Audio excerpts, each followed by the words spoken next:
Welcome. In this video I will show you how to perform a factory reset on iPad Pro M5.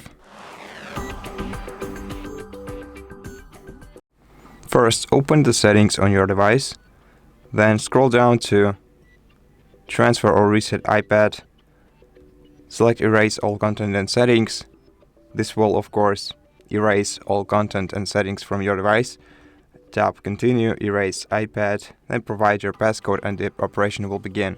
Now, before you begin this operation or during performing this operation, I highly recommend connecting the charging cable to your device, especially if your charging level is below 80%, because your device